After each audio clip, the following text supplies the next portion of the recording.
Good morning, YouTube. It is 5:45 in the morning and we are at Odessa Lake. We got about 20 minutes before sunrise.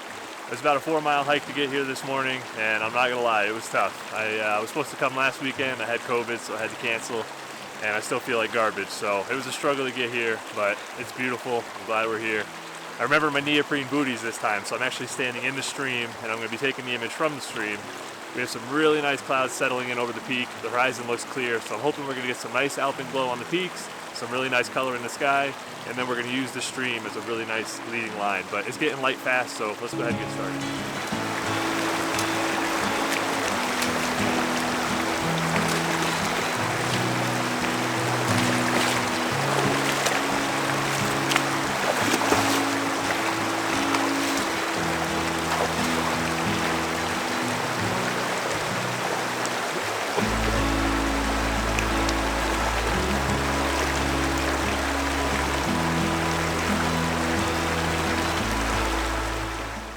I mentioned that I brought neoprene booties to stand in the stream, but I didn't mention why that was so important. Now, I've shot this scene multiple times before, and what most photographers will generally do is cross the stream and stand on that left side of the bank. Now, as you can see here, this year especially, it is so lush and green, I didn't want to go over there and trample that foliage.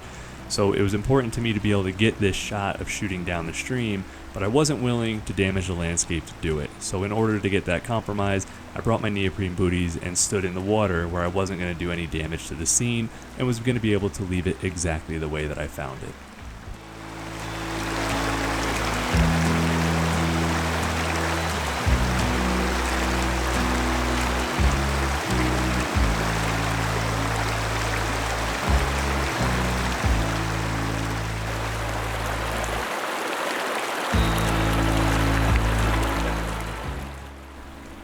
This is the view from my stills camera in the first composition, and you can see here, even at 24 millimeters, I'm not quite wide enough.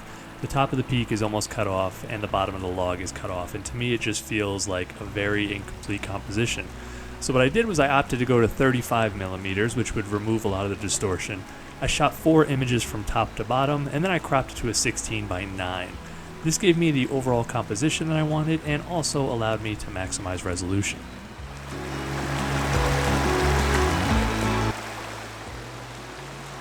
So while we wait for the light, I'm going to talk you through the composition. There's a beautiful sunrise, of course, happening the exact opposite direction, but I've got my composition set up here. I got this really nice leading line with the log and the water coming around the log, and there's some really beautiful clouds there. I'm hoping the sun's going to start hitting the peaks in the next 15 to 20 minutes. I'm starting to get a little bit cold, I won't lie, but what I'm doing is I'm going to shoot a vertical composition, and I'm going to focus stack it. I'm going to do 4 or 5 images, because last year I had a small band of my image that was out of focus and it looks horrible.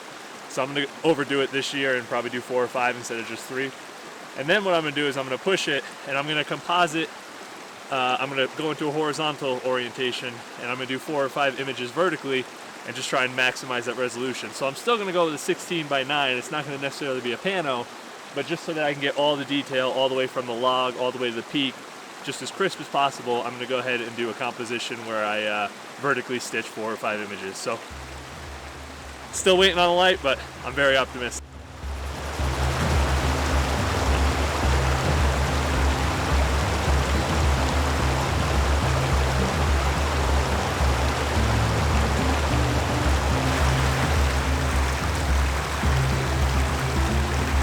I ended up shooting this composition for nearly an hour, and about half of that was before sunrise, and then the other half was after. And that's always the best thing when you're recovering from an illness, is to stand in a cold stream for over an hour. But I ended up preferring the light after sunrise, and you can see that here. The light is hitting on the peaks, and although the light's not as nice as it was earlier in the day, and the color in the sky is certainly not as nice, you can see that that bright reflected light is filling the scene with a nice warm light.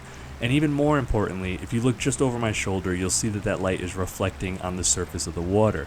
And what that does is it gives that leading line pulling you into the image even more interest, just making the overall scene much more balanced, and I think a much stronger composition. But I would love to know your thoughts on these 2 images, in which light and composition you prefer. This is the first series of images that was taken just before sunrise, and you can see we have a beautiful, soft magenta glow that's reflecting onto the surface of the water. the overall image has a lot less contrast than the after sunrise image. And it's funny because as I'm reviewing these images, this one is starting to grow on me more. I originally preferred the after sunrise image, and now I think I'm starting to move more towards this one. Now the thing about this one is this was a vertical panorama, which was also focus stacked and exposure blended. So we have 25 images that make up this overall composition, giving us a ton of resolution and dynamic range.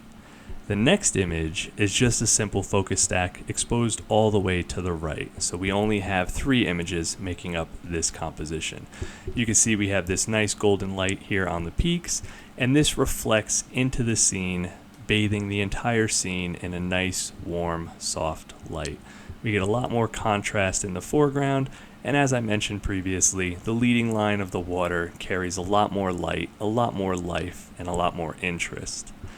This is also a different composition. It's taken about 15 feet further up the stream. And despite being taken just a few feet away and only a few minutes later, it is an entirely different image. But when looking at the 2 images side by side, I would love to know which one you prefer. The sunrise option on the left, option A, or the golden hour light scene on the right, which is option B. I prefer the color palette and inclusion of Little Matterhorn in option A, but think option B has a stronger compositional element. I would love to know your thoughts. Okay, now we're at beautiful Lake Odessa. I wanted to get away from the stream so you could hear me a little bit. We got a very brief moment of gorgeous color in the sky. Unfortunately, it didn't line up with the light hitting the peaks, so we have a brief moment of really nice light on the peaks when there's really not a lot of color, and then we have a brief moment of really nice color in the sky with no light on the peaks. I'm hoping that there's a little bit of light on the peaks that will come through and you can bring it out and post a little bit. I'm not entirely sure which composition I'll prefer, because the nice part about having the light on the peaks is it reflects into the water. So overall, I think I'm going to end up going with the image that has the light on the peaks rather than the light in the sky. But at the end of the day, we'll see what it comes out like. Really what I'm worried about is I was doing a focus stack, exposure blend, and shooting a four image vertical pano. So it's going to be about 25 images to get the one image, and hopefully I didn't screw it up. I shot a couple of series. I just need one to work, but that's really going to be the wild card here to see is whether or not I was able to execute and actually get it to come out right. So if it does, I think it's going to be a really beautiful image. The conditions were fantastic. The clouds were beautiful. Really nice light on the peaks and in the clouds. So we'll see what it looks like when we get back into post. I'm not going to shoot Odessa Lake here. There's no reflections on the lake. It's not going to work. Instead, I'm going to go up to Lake Helene, which is a mile up the trail, and I'm going to do some IR photography and do a little bit of black and white on the lake. Hopefully, it's nice and calm right now. I'm hoping there'll be some nice reflections up there. So let's pack up and go see what we can find. We are about 1 mile above Odessa Lake. You can see down here below me. And the light is coming in. We're about 9 o'clock in the morning now, and it's direct light on the peaks, so it's really just poor light for landscape photography overall. However, it's great light for black and white landscape photography. So what I'm going to do is I'm going to switch over to my Canon 5D Mark II, which has been converted for infrared at a 720 nanometer wavelength. And I'm going to put on my 70-200 and just focus on these peaks here and get that nice contrast where the peaks are catching direct light and then it falls off on the edges, and then the nice white clouds above it. And it should be a really high contrast, really nice scene. And I'm going to stitch a couple of images and go for a 16:9 composition. But let me go ahead and switch over to that camera and show you what it looks like in infrared.